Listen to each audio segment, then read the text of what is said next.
జీవితాన్ని ధర్మ మార్గంలో నడిపించు. నీకు తోడుగా ఉంది 9TV భక్తి.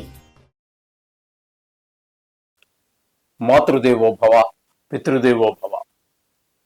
ఇప్పుడు మనము అన్నపూర్ణాదేవి అవతారాన్ని 4వ రోజు అలంకారం చేస్తారు.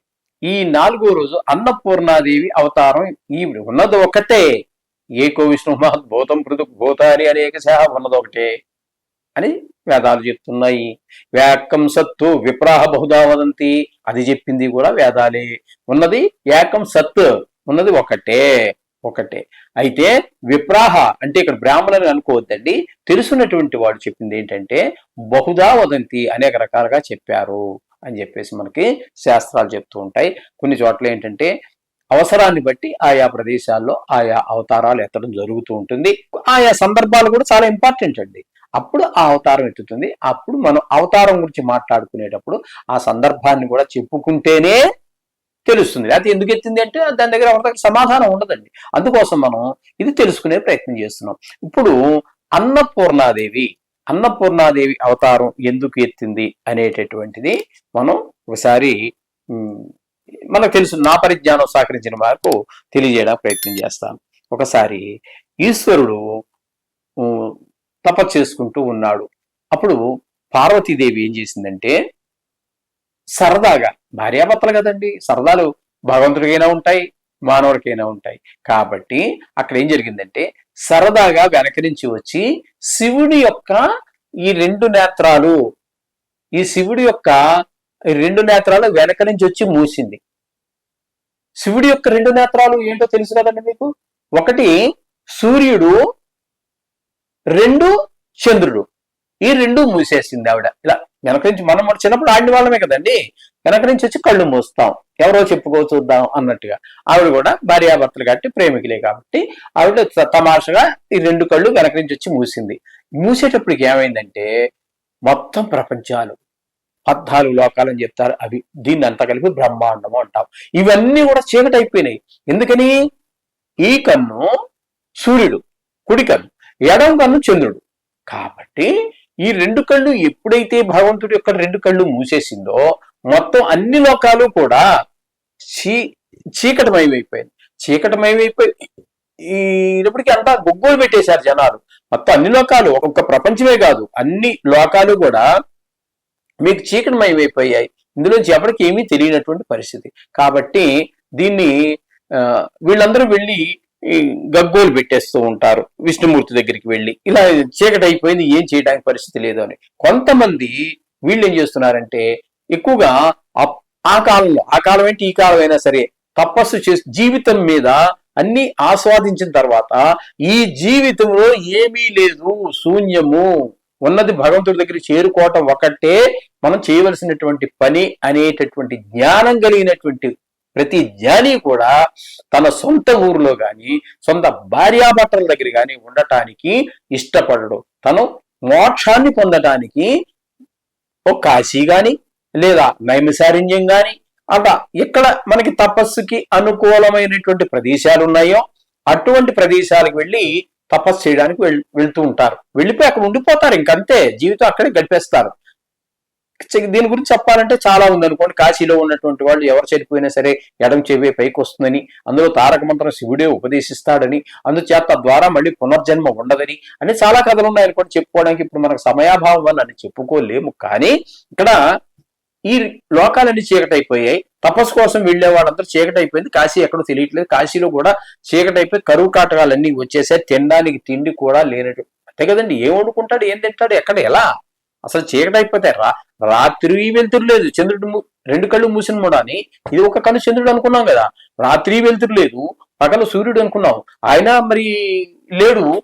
మొత్తం కటికి చీకటి అయిపోతే అన్ని లోకాలు కూడా ఏ విధంగా వండుకుంటారు, ఎక్కడ ఏముందో ఏం తెలుస్తుంది, ఎవరేంటో తెలుస్తుంది, ఏమి తెలియనటువంటి పరిస్థితి, అగమ్య గోచరమైనటువంటి పరిస్థితి ఏర్పడిపోయింది. అప్పుడు ఏం చేశారంటే అక్కడ భయంకరంగా ఏర్పడినప్పుడు వాళ్ళందరికీ తిండి కూడా లోపించేసిందండి. ఒక్క ప్రాణికి కూడా తిండి లేదు. ఆ పరిస్థితిలో అందరూ ప్రార్థించగా ఈ పార్వతీదేవే అన్నపూర్ణగా అవతారం ఎత్తి ఆఖరికి శివుడితో సహా అందరికీ అన్నం వడ్డించిందండి ఆవిడ. పరమ శివుడితో సహా అందరికీ అన్నం వడ్డించి పెట్టిందండి ఆవిడ. మొత్తం సకల చరాచర జగత్తుకి అలాగే ఈ సకల ప్రాణులకి కూడా ఆవిడ భోజనం ఏర్పాటు చేసింది. అందుకే కాశీ అన్నపూర్ణేశ్వరిగా అవతరించి అందరి ఆకలి తీర్చింది. కాబట్టి ఆ అవతారాన్ని మనం తలుచుకోవాలి. నిత్యము మనం తింటున్నాము, తినకుండా బ్యాక్టీరియా దగ్గర నుంచి ఎంత పెద్ద ప్రాణి అయినా కూడా ఆహారం స్వీకరించవలసినదే. ప్రాణి అన్నటువంటిది కూడా, లేకపోతే ప్రాణం నిలబడదు. కాబట్టి ఇంతమందికి ప్రాణదానం చేసి అన్నదానం చేసినటువంటి అవతారం అన్నపూర్ణాదేవే. కాబట్టి మనం ప్రతిరోజు కూడా చాలా మందిని ఇప్పటికీ చూస్తుంటాం, కొంచెం పెద్ద వయసు అయినటువంటి వాళ్ళు శుభ్రంగా కాస్త పవిత్రంగా కాళ్ళు చేతులు కడుక్కొని, కొంతమంది స్నానం చేసి, కొంతమంది మడిపట్టుకొని మొదటి ముద్ద తీసి వేరే కలుసలు అయితే ఒక ముద్ద తీసి పక్కన పెట్టడం, కొంతమంది ఇంకా సశాస్త్రీయ కుటుంబాలందరూ ఉన్నాయి, వాళ్ళన్నీ దానికి చాలా పద్ధతులు ఉన్నాయి. అవన్నీ ఇప్పుడు మన సమయాభావం వల్ల అవన్నీ చెప్పుకోలేము. కానీ ఇక్కడ ఈ అన్నపూర్ణాదేవిని తలుచుకునే ఇప్పుడు బ్రాహ్మణ సమారాధన జరిగేటప్పుడు, బ్రాహ్మణులకి ఎవరన్నా భోజనం పెట్టుకున్నప్పుడు, లేదా ఎవరు పెట్టక్కర్లా వాళ్ళు వండుకు తింటున్నా సరే, మొట్టమొదట దీన్ని గాయత్రీదేవితో మనం ప్రోక్షణ చేసి అయిపోయిన తర్వాత అన్నపూర్ణాదేవికి సంబంధించినటువంటి అన్నపూర్ణాష్టకంలో ఒక్క శ్లోకమైనా చదువుకుని భోజన కాలే హరినామస్మరణ అంటారు. భోజనం మధ్యలో కూడా భోజన మధ్యే హరినామస్మరణ అని చెప్పేసి అన్నపూర్ణాష్టకంలో కూడా చదువుతారు. భోజనం అంతే అంటే భోజనం అయిపోయింది ఇంకా లేవాలి, అప్పుడు కూడా తినేసాక లేచిపోయామంటే కాదు. ఆ అమ్మవారిని ఒక్కసారి తలుచుకుని ఆ అన్నపూర్ణాష్టకంలో ఒక శ్లోకాన్ని ఒక పద్యాన్ని తీసుకుని మనము లాస్ట్ లో కూడా చదివి కనీసం 3 శ్లోకాలను చదివి మళ్ళీ ఉత్తరాపోషణ పట్టి అక్కడి నుంచి లేవడం జరుగుతూ ఉంటుంది. ఇంత గొప్ప విషయాన్ని మనం మరిచి అన్నాన్ని ఒక పళ్ళిల్లో పెట్టుకొని హాల్లోకి తెచ్చుకొని టీవీకి ఎదురుగా సోఫాలోనో దివాన్ మీద కూర్చొని ఓ పక్కన కుక్కను పెట్టుకొని ఏంటండి దౌర్భాగ్యం, ఏంటండి దౌర్భాగ్యం. ఈవిడెవరు? నీ జీవితాన్ని కాపాడింది, నీ తండ్రి జీవితాన్ని కాపాడింది, నీ తాత, నీ ముత్తాత, సృష్టి మొదలైన దగ్గర సకల చరాచర జగత్తుని కాపాడుతున్నటువంటి ఈ మాత్రం ఆ మంచం మీద కూర్చొని ఒళ్ళో పెట్టుకు తింటావేంటి? ఇటుపక్క దరిద్రానికి మళ్ళీ కుక్క ఏంటి? ఏం చెప్పాలండి? అందుచేత ఇది గమనించరుగాక వీలైతే కాదు, వీలు చేసుకునేనా ఆచరించండి, ధర్మాన్ని నిలబెట్టండి, సుఖమైన జీవితం గడపండి. ఇది నా యొక్క మీకు అందరికీ కూడా చేతులెత్తి ప్రార్థిస్తున్నాను. కులాలతో పని లేదండి, వాళ్ళ ఆచారం. కొంతమంది బ్రాహ్మణేతరులు ఒక ముద్ద తీసి పక్కన పెడతారు, లేదా అన్నం వండిన వెంటనే వాళ్ళ భార్యలు, అంటే ఇంట్లో ఉన్నటువంటి వంట చేసేటటువంటి తల్లిగారో భార్యో మరో ఎవరినైతే వంట చేస్తారో వారు అన్నం వండిన తర్వాత ఒక ముద్ద తీసి అన్నం ఈ మాత్రం తీసి గోడ మీద పెట్టి కాకికి పెడతారు. ఇది కూడా రకరకాలు వాళ్ళ భక్తిలో కూడా అన్ని రకాలు ఉన్నాయండి. వాళ్ళ భక్తిని ప్రకటించుకోవాలి. ఆ దేవుడికి మన సృష్టించాడు, నీళ్లు కావాలంటే నీళ్ళు ఇచ్చాడు, గాలి కావాలంటే గాలి ఇచ్చాడు, నీకు ఏం కావాలో అన్ని ఇస్తూనే ఉన్నాడు. ఇవ్వందేది ఇందులో ఏ ఒక్కదానైనా నువ్వు అవాయిడ్ చేసి 5 నిమిషాలు బతకగలవా? తప్పించి లేవు. కానీ ఆ మాత్రం కృత చూపించద్దండి. ఈ దరిద్రం ఏంటండి? ఒళ్ళు అన్నం పెట్టుకుని ఈ పక్క కుక్కను పెట్టుకొని చిచ్చి. అది మీకే తెలియాలి, నేను చేయనకూడదు.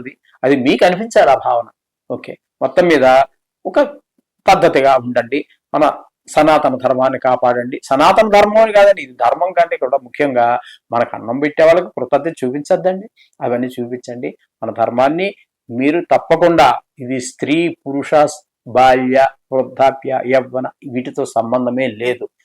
అన్నం తినే ప్రతివాడు, చిన్న పిల్లవాడైతే ప్రస్తుతం వాళ్ళ అమ్మే తినిపించేటటువంటి పిల్లవాడైతే కూడా ఆవిడ కూడా ఏం చేస్తుందంటే మొట్టమొదట కొంచెం అన్నం తిన్నాక తీసి పడేయటము, అన్నం పెట్టే ముందుకు వస్తారు, దేవుడికి పేరు చెప్పి ఆ పిల్లవాడికి గుర్తించడం ద్వారా అన్నప్రాసం చేసేటప్పుడు కూడా దేవుడి గుడిలో దేవుడి ప్రార్థనలు దేవుడి పూజ చేసిన తర్వాత పెట్టడం, ఇవన్నీ ఎందుకండి? అవి ఆయనే మనకు ప్రసాదిస్తున్నాడు అనేటటువంటి కృతజ్ఞత తెలియజేసుకోవటం.